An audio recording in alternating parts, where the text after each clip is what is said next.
Last Guardian is an Adventure 52 game. It is built on a system I created called Adventure 52, which really creates a whole world of adventure in just a single deck of cards. And I actually had this idea while I was traveling one summer, and I just had some cards and I had some paper, and I really had that itch for adventure, and I didn't really know what I could do. So I started thinking about all of the different ways you could break down the deck, from suits to numbers to face cards, and the different tricks you could use in order to come up with some kind of gameplay and create an adventure that would be fun and engaging every time you play, different as well. So that's kind of how I got the Adventure 52 idea, and I ran with it and have been working on it ever since. Now, for The Last Guardian, what you need to play is a full deck of poker cards with the jokers. You need pen and paper to keep track of your character's hit points and ability boons, current quests and objectives, and a copy of the Last Guardian book that you can find on Drivethrurpg, as well as Ganesha Games and a couple other places. I believe it'll be on Amazon soon as well. So the general rules of the game is to complete various quests. You'll create a character, and this deck becomes your entire adventure, and the decisions you make and the risks you want to take, as well as the kind of world that you build. And as you succeed and as you go through your quest, you will gain resources that will allow you to be more successful on future quests and challenges as you're working through your objectives. We'll talk about all of that in just a minute. This game can be played co-op as well, and those rules are included in the rule book, and really the gameplay is then split between the active player and the non-active player, taking turns going on the adventure together. There are a few different card types in this game. You've got encounter cards, which are ace through 10 of any suit, and if I can pick these up, so ace, 3, 5, 10, 6, 8, basically anything that's not a face card, aside from the jokers and the face cards. Those are going to be encounters, and they're divided into different encounter types based on their suit. There are location cards, and the face cards are locations. They're special locations where you can make a decision that will affect future, just the future of the gameplay of the quest. Special locations. You have, as you earn cards, they become resource cards, which you can use to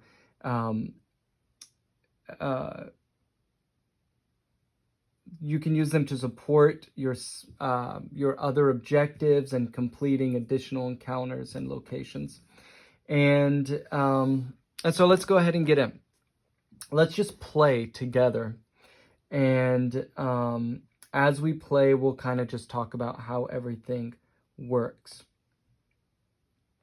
This game also includes features like allies and abilities and bosses and so on and so forth. Now, the structure of the game is built around a character going on a quest.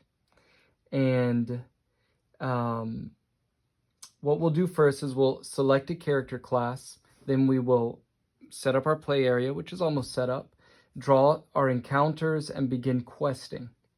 And so let's begin with creating a character. So characters are divided by classes. We have a halfling, an elf, a dwarf, a fighter, a mystic, a cleric, a thief, and an explorer. And they all have different HP and abilities, really kind of ranging anywhere from 10 to 15 HP. I like playing with the fighter or the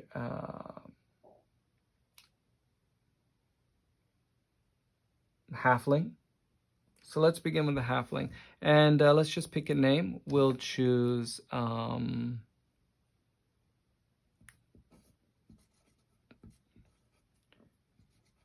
Darwin. I like that. Darwin the halfling.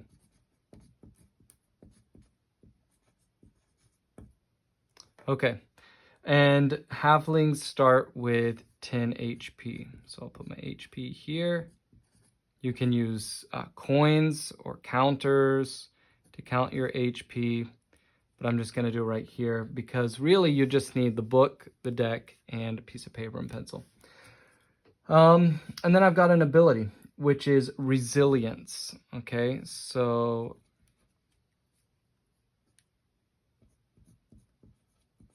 let me write that down really quickly and I'll be right back.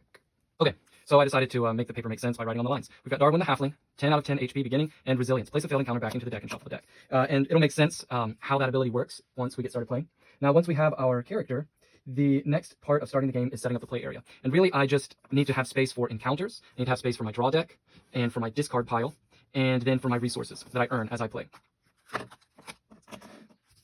The next thing that's really important about playing is choosing a quest. So it's not just mindless flip and whatever happens. There are goals, there are objectives. There's a risk and reward to how we play this game. So let's go ahead and pick a quest. And I will go down to, let's see, page number 17 in the book. And we have a list of 10 different quests to choose from. Lots of quests we can go on. Let's begin with patrolling the realm. Now, this is a survival quest, which means that I need to complete the objectives of the quest before I go through the entire draw deck. Once I go through the draw deck and I have no cards left, then it is game over. And if I haven't completed my objectives, then I've run out of time to complete my quest. Okay, so my objectives are as follows. I need to investigate a mystery.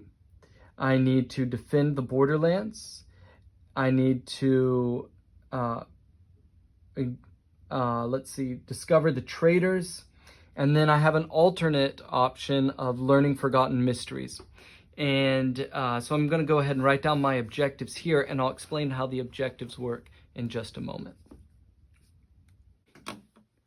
Let's talk about objectives and quests. So the overall quest goal is to patrol the realm. That's the name of the quest. But how do I patrol the realm? Well, I do that by accomplishing individual objectives. Now, each quest has 3 objectives and 1 alternate objective. And the alternate is there as a optional substitution. So I could investigate a mystery, defend the borderlands, and learn forgotten mysteries. Okay? Or I could defend the borderlands, discover the traitors, and learn forgotten mysteries. Or I could discover the traitors, learn forgotten mysteries, investigate a mystery. Lots of mystery going on in this quest. But the point is that I have to do 3 of the 4. So I can pick whichever 3 that I want out of these 4. And then how do I accomplish my objectives, right? Because once I've accomplished 3 of the 4 objectives, before this deck has run out, I finished the quest successfully, I won the game, or at least beat this quest. Now, the way you do that is, right here I have examples. You gain resources, you complete encounters successfully, and when you complete an encounter successfully, like this Ace of Hearts, once I've earned it, it goes into my resource area. Now my resource area is where I collect cards. I collect completed encounters. And once I have collected, like this, a flush, 2, 3, 4, 5, 6, or Ace 2, 3, 4, 5, a 5-card flush, then I have completed that objective. Okay? This one, defend the borderlands, I just need a pair, any pair. It could be a face card pair, it could be a regular number pair. Once I've completed it and I've earned it over here, then I've finished that objective. So now you're starting to look at these objectives and you're going, okay, well, I need a flush, I need a pair, I need a pair, and 3 of a kind. That's a full house. Down here, I need 4 of a kind. So now what I'm actually really doing here is I'm building poker hands. I'm collecting resources, and I'm choosing which encounter I want to take on in order to successfully build my resources and manage my hand over here on this side. Now, you'll run into the question of, well, can I use the same card in one objective and in the other objective? No, you cannot. You can't do both. So once a card is assigned to an objective, it's in that objective. Can I collect extra cards that I don't need for the objective as extra resources to help me? Yes, you can. If I don't need this Ace of Hearts and I've got these other encounters, and we'll talk about how they work in just a moment. If I don't need it, I can just have it on hand as a surplus card that I can use whenever I need. So you can really collect as many resources, collect as many cards as you want, and start structuring your hand and building your hand. Well, what if I want to use this for investigate a mystery, and then later on, I'm not really collecting the cards I need to make that flush with an ace, but I do have one other ace. Can I reassign it to defending the borderlands and just knock that off my list? Absolutely. But once it is locked in to an objective, it can be removed, but it cannot share more than one objective. Okay, so that's the way these cards, these resource cards are kind of working over here. But let's get into how do we play this game. We've got a character, we've got a quest. The quest is broken down into smaller objectives. Okay, I've got an ability, I've got HP. So how do I get started? Well, we get started with, back on page page 8 of the rule book, we set up our play area, we have our quest, we have our objectives, we have our deck, we have our character, HP, ability, all of it's written down, we're ready to go. First thing we do is we draw 3 encounter cards. So this is my encounter area to the right of my draw deck. In this encounter area, I have 3 options of what I want to do. I can either attempt this encounter, or this encounter. Okay, so I've got 3 branching paths. Now, in order to resolve these encounters, we have to talk about what each suit means, and of course, we said that face cards earlier were special. So we'll talk about that in a moment as well. When an encounter is successfully resolved, that means I beat it, I do what I need to get the card, it goes to my resource area. And then I put a new encounter in its place. All right, simple enough. And as I play and I earn cards, well, I can start building toward my objectives. But let's say I try to get a card and I don't pass the encounter. Well, that means if it has to be discarded, it goes up here. It's kind of out of the game. It's almost kind of like a graveyard.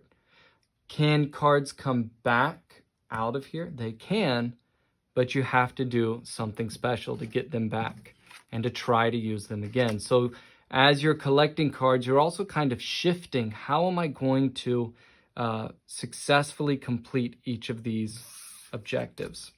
All right, so let's just leave these here for now, and let's talk about, we need one of these, and we need one of these. Let's talk about the 6 different card types in the game. Okay, now let's begin with diamonds and hearts. When you draw a diamond or heart suit card to the encounter area, a combat encounter is available. Combat takes place in rounds. So we'll just set these to the side for now. We'll go through them. Right here, I've got a 7 of diamonds or a 3 of hearts. I've got options for combat, okay? Now, in order to explain combat, we have to talk about the differences in the suits. You see, A diamond is easier because you only have to beat that card once in order to earn it.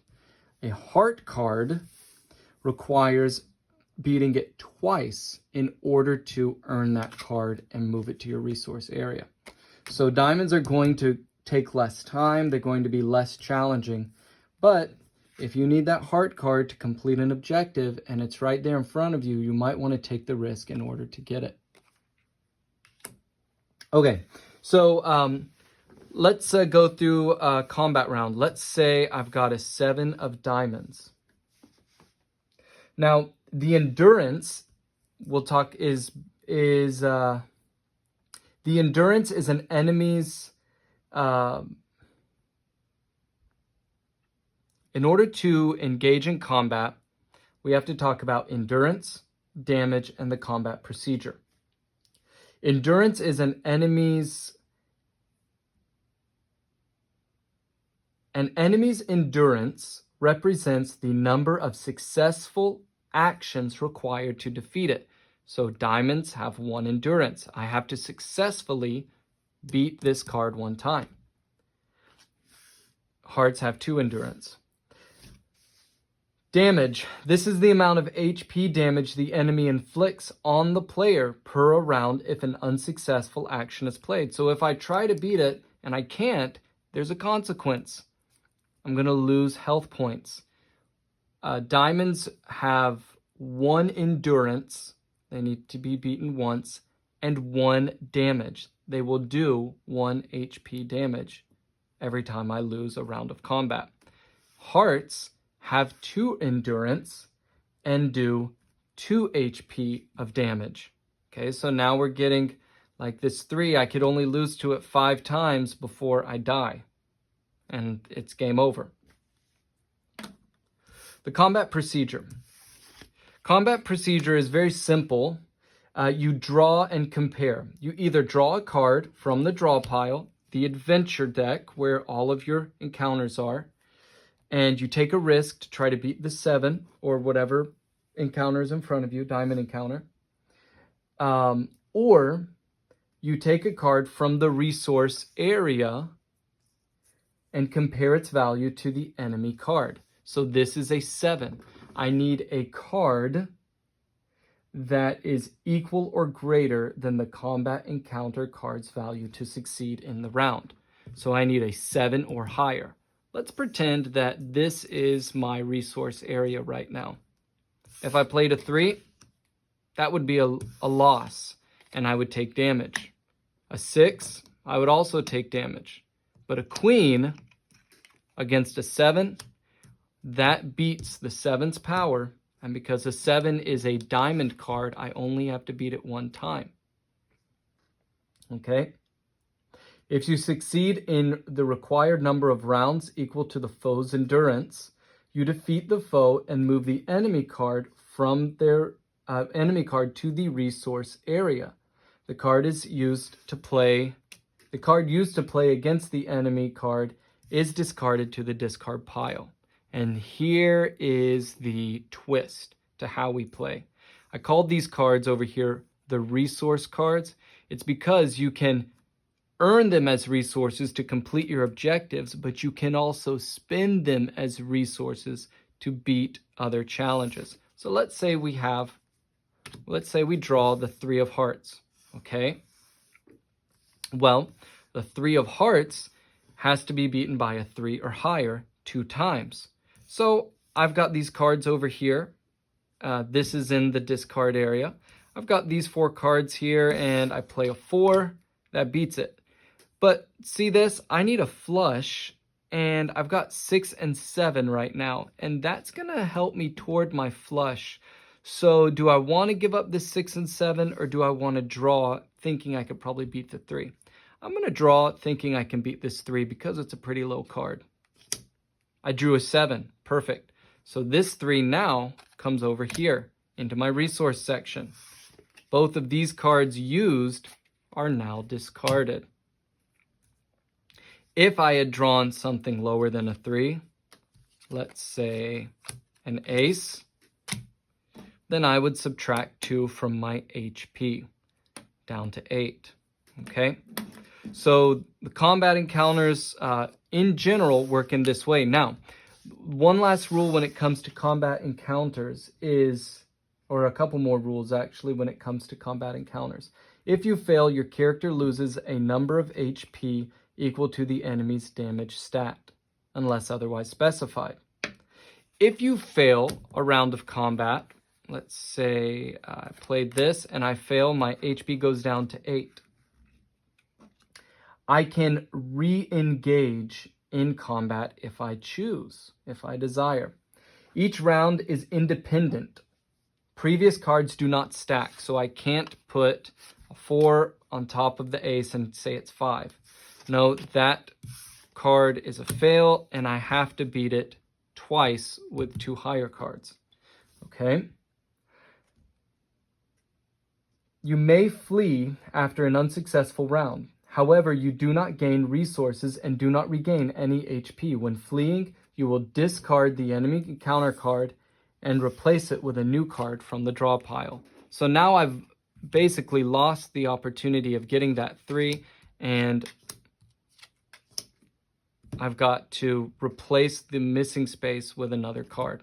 So that 3 is forever gone, and if I've got 3 3s here and I'm trying to build 4 of a kind, maybe I shouldn't give up on it so easily. Skipping combat is not allowed. So when it comes to our encounters, you will sometimes face a situation where you have to fight someone in order to proceed forward. You can't just say, well, I don't want to fight. I got low HP. I'm not going to risk it. No, you have to at least do 1 round of combat and either win or beat it halfway, or after you face it in 1 round of combat, then you can take your opportunity to flee and move on to another opportunity, another encounter. Okay, so with that being said, the final rule is that in the book, the cards, the diamonds and the heart cards, aces through 10, are all different. And some of them include special abilities. I'll give you an example for the, let's see, how about the 7 of diamonds? Okay, so let's just put these here. This is going to be the normal layout. You'll have 3 encounter cards. We're going to go for the 7 of diamonds, and let's say we have these cards over here, and let's just put these in our discard pile. Okay, so we're in the middle of the game. We've earned a few cards, and we're going after the 7 of diamonds. Now, in the book, it says the 7 of diamonds is the phalanx. Adorned in bronze armor and brandishing long spears, the phalanx advances with precision and power. This is not an easy enemy. Though you only have to beat it once, 7's not a very low card. So you're either going to have something you're willing to give up, or you're going to be willing to take a risk, or maybe even use an ability. But the phalanx also has a trick up their sleeve. They have an ability called Armored. And that means that this enemy can only be defeated by a card of the same suit and equal or greater value. So this diamond 7, I need there's no other diamond 7s, so I need another card of the same suit of equal or higher value. Well, if I look at my resources, doesn't look like I have anything of the same suit. So maybe I don't want to fight it. But you know what? I'm going to be risky. I'm going to try something higher than a 7 that's a diamond. Oh, okay, so in that case, I take 1 damage. 10 down to 9. Now I can flee, but I don't get my health back, and that's going to remove that opportunity of earning that 7. So I'm going to try again. 5. Oh man, that brings me down to 8. 7 points. Oh, maybe I shouldn't have taken this on. 6. Oh man. 5. Okay, well, obviously the phalanx shouldn't be attempted without proper preparation. So I'm down to 5 HP. I'm going to flee. But as I flee, recognize what's happening. I'm losing this opportunity, and all of these cards, all of this time that I spent trying to beat it, now is removed from my encounter deck. So I lose those cards in whatever I'm trying to do with my objectives, and I replace it with another card. All right, let's continue our journey into The Last Guardian. Now, in The Last Guardian, there are other encounter types other than combat. We have opportunities, and those are designated by the club card. And with an opportunity, we have a change in gameplay. This time we check the card's value and determine, is it an even or odd card? Okay, so this 8 is an even card. I must either draw a card from the draw pile or use a resource to resolve the card opportunity. Okay, if the club card is even, then I must play a card that is even from my resource area or from here. If it's odd, I must play an odd card. So I'm going to be risky. I'm going to draw from the deck. Queen, is that even or odd? Well, in the rule book, the queen represents 12, because after 10, we've got the Jack 11, Queen 12, King 13. Okay, so this would be considered an even play. Even against even, and I would earn the 8 of clubs. Not bad. But there's one other rule. Okay, with club cards, we have something called influence. When you win, when the condition is met, you keep the opportunity card and discard the played card. So I'm going to discard my queen, and I'm going to keep the 8, move it to my resource area. If the card has an influence effect listed in the description, you may shuffle the card. You may shuffle the discard pile and remove a number of cards equal to the club card's value face down. These cards are placed into the draw pile and then reshuffled before restocking the next encounter. This represents your ability to make decisions that improve your chances on the quest. Okay, so let's assume that we're actually really deep into this quest, and look at all these cards that I've gotten into the discard pile. And in club encounters, all even cards are worth influence. So an 8 is worth 8 cards of influence. So not only did I earn this card into my resource area, but I made a really strong play, because now I can shuffle and I can draw face down. 1, 2, 3, 4, 5, 6, 7, 8.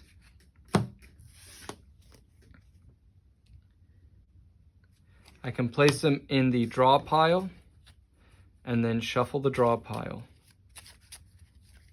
Now, what does this do for us? Well, it does a couple things. One, it actually gives the possibility that some of the opportunities I missed, or I used some of the encounters that I missed or I used to beat other encounters, have gone back into the deck. So maybe something I'm really looking for is going to be coming up. But also it gives me more time. It increases my probability of completing my objectives. If I lose, okay, if I would have played an odd card, let's see, no, let's say this ace. Ace is odd. If I played an odd card, I lose the opportunity card and the card played in the encounter, and they both go to the discard pile.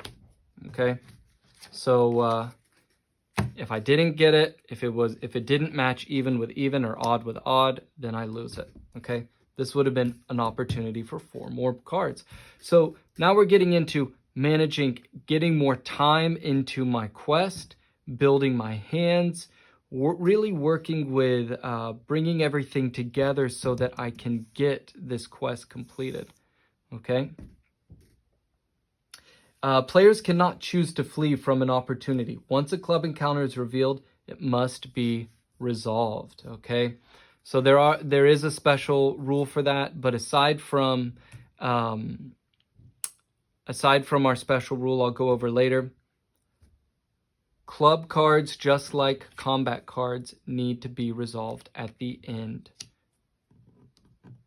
Club cards, just like combat cards, cannot be avoided. You have to engage with them. Okay, let's talk about spade. Spade cards are they're not combat, they're not opportunities. They are considered risks. When you draw a spade card to the encounter area, you discover a risky situation that may evolve into a helpful shortcut or a frustrating setback. Look at the card's color. Okay, spade cards, always black. Spades are a black suit. You must either draw a card from the draw pile or a resource that has a black suit. If the color on the drawn card played is red, you fail. Pretty simple. Match the color. Black with black. So let's go over the other parts here. Either draw a card from the draw pile or use a resource card to resolve the opportunity. Either draw a card from the draw pile or use a resource card to resolve the risk.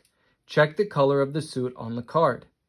If a played card has a black suit, you succeed. If a played card has a red suit, you fail. Winning an influence. If you succeed, keep the spade risk card and discard the played card. If the encounter includes a special rule, you gain its listed bonus. So aside from the combat cards have different challenges that we're trying to collect, diamond and heart cards are combat. Club cards are opportunities to gain influence and build your objectives. Spade cards are risks. And when you take a risk, you can get a setback or you can get a reward. If you succeed, keep the spade risk card and discard the played card. If the encounter includes a special rule, you gain its listed bonus. We'll talk about that in just a second. If you fail, you must discard the spade card and the card played, just like the other encounters. Players cannot flee from a risk. Once a spade encounter is revealed, it must be resolved. So you cannot flee at all except for players cannot flee from a risk. Once a spade card is encountered, it must be resolved. Now, spades are different because every odd card, ace, 3, 5, 7, 9, all have a special rule. If I win the ace of spades, on a success, I draw one extra resource card. So I would, let's say this was the ace of spades, I would get this plus an extra card to my resource area. For the 3 of spades, on a success, search the discard pile for one card of your choice and exchange it with a card from your resource area. So we're getting some special rules, some interesting things that can help us. But if we lose, let's talk about spades. When you draw a spade card to the encounter area, you discover a risky situation that may evolve into a helpful shortcut or a frustrating setback. Look at the card's color. Spades are a black suit. You must either draw a card from the draw pile or use a resource card that has a black suit. If the color on the drawn card is red, you fail. Now, in order to take a risk, you have to put up something for that risk. So we're going to take our 2 and we're going to try to get this 4 of spades. And if we don't, we're going to lose the 2 of hearts. Now I can play something from here that definitely gets, let's say I had this black 4 of clubs here. I could play the 4 of clubs to definitely get that 4 of spades. This gets discarded and this gets added. Or I don't want to give up my 4 of clubs, so I take the risk. It's a 5 of diamonds. I fail. This played card is discarded. My risk card that I use to attempt it is discarded, and the risk itself is discarded. Okay? The risk is discarded, basically the card I bet with, and the card I used to resolve the encounter. So I would definitely want to be careful with a risk. I can get a setback and lose something I need, or I can get a helpful bonus that will move me forward in the game. Spade encounters are all different, and several of them have different effects that will help the player's special rules, like drawing an extra resource card or searching the discard pile for a card of your choice and exchanging it with one from the play area. Spades are an excellent way to help you get a competitive edge when you feel like you might be running out of time on your game.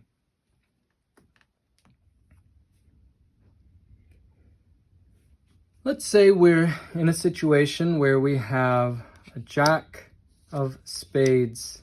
We got the king of diamonds. He's our utility ally. Opportunity to get him, and then a nine of clubs. We want to take on this jack of spades. Well, if a location offers a purchase, such as the king of diamonds, follow the instructions on the card. If the location contains an enemy, like this jack of spades, which contains a giant serpent in the crumbling ruins. This giant serpent has 2 endurance, must be defeated twice, and does 3 damage.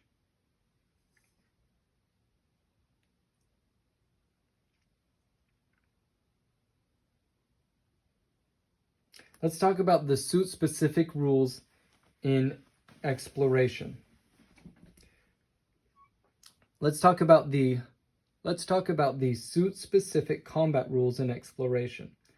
Hearts and diamonds. You must win according to the number values. Ignore the 2 endurance rule for the heart-based foes. Clubs. Use the matching even-odd rule. Spades. Use the matching color rule. During combat with a face card drawn.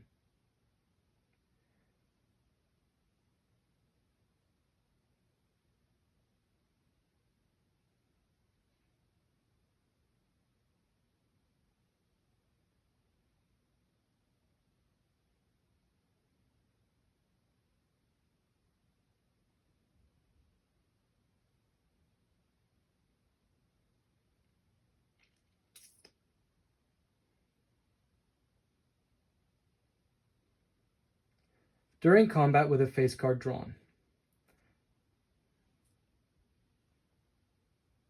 During combat with a face card drawn. The foe draws a card each round from the draw pile to represent its attack. Special abilities and effects from suits are ignored. If a foe draws a face card during combat, ignore its special location rules and use only the parts necessary to resolve the encounter. Use standard resolution rules. So, let's take a look. We're facing the giant serpent in the crumbling ruins. 6 of clubs.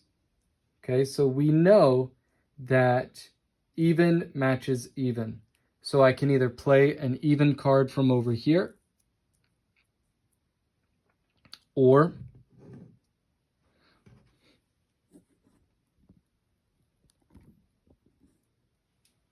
there we go.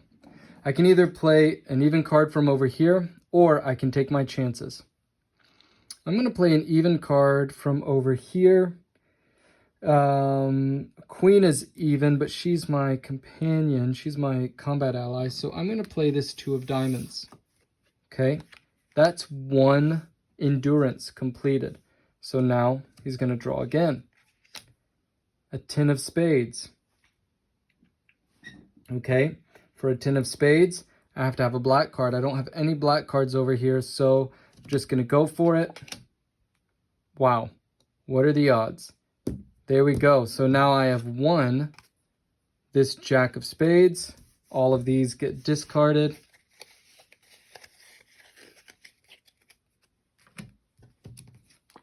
And that is how you face a powerful foe. Regular resolution rules, 2 endurance, 3 damage on any failures. Talk about exploring and camping. When a face card is drawn outside of an encounter, you discover a location and must choose one of the following actions. explore the location, camp and rest, or skip the location if you choose to take no action at all. Here we have 3 different face cards. Let's take a look at this setup with Darwin, the halfling. He's doing the Patrol the Realm quest. He needs to investigate a mystery, which we've successfully done up here. Defend the borderlands with a pair of aces right here. And now he's trying to discover the traitors striking from the shadows. He has a pair, 3 of a kind, and he needs another 2. And once he collects that 2 into his resource area, the quest is complete. But over here we have 3 face cards. Face cards are special cards and don't follow the same rules as combat, opportunities, and risk cards. Face cards represent exploring and camping and special locations. When a face card is drawn outside of an encounter, you discover a location and must choose one of the following actions. You can explore the location, you can camp and rest, or you can skip that location altogether. If you choose to explore, you'll read the prompt for the location and follow its instructions. If the card is a resource, add it to the resource area. If it's a location and it offers a purchase, follow the instructions on the card. If the location is an enemy, such as a spade, or a club card, you must fight a powerful foe that has 2 endurance and 3 damage. Let's look at this encounter setup. We have a spade, a club, and a diamond. The Jack of Diamonds is the Sword of Destiny, and a traveling caravan offers a rare item. Pay with any diamond card from your resource area to acquire the Sword of Destiny. This magic weapon can be used once per an encounter. Instead of discarding it after use, return it to the resource area. So this would be a great thing to go ahead and pick up. I can move it over here if I pay for it. And then every time I want to use it, I can use it, and then it returns back over here. Basically, a very strong weapon. Next, I have the King of Clubs and the Queen of Spades.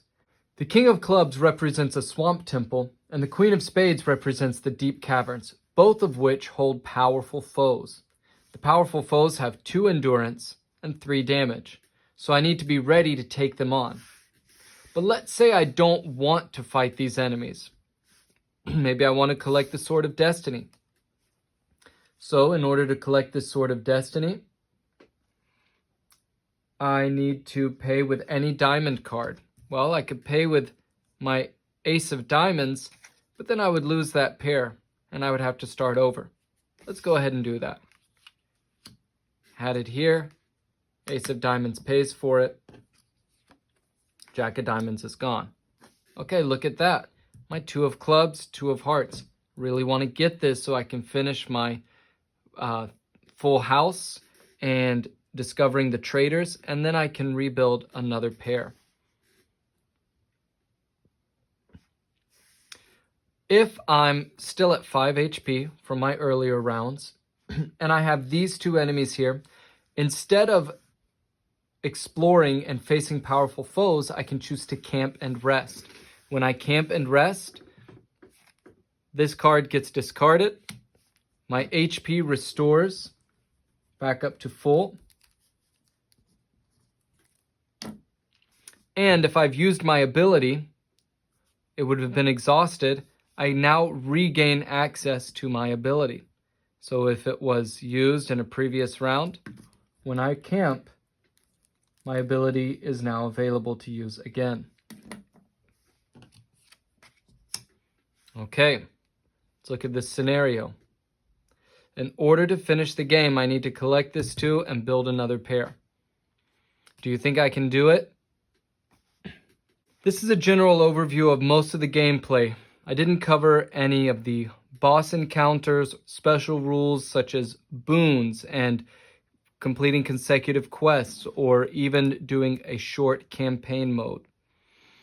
In The Last Guardian, you have tons of variety and options in front of you, completing various objectives to finish your quest and save the kingdom. I hope you guys check it out. It's labor of love, and let me know if you have any questions. Thanks, and have a great day.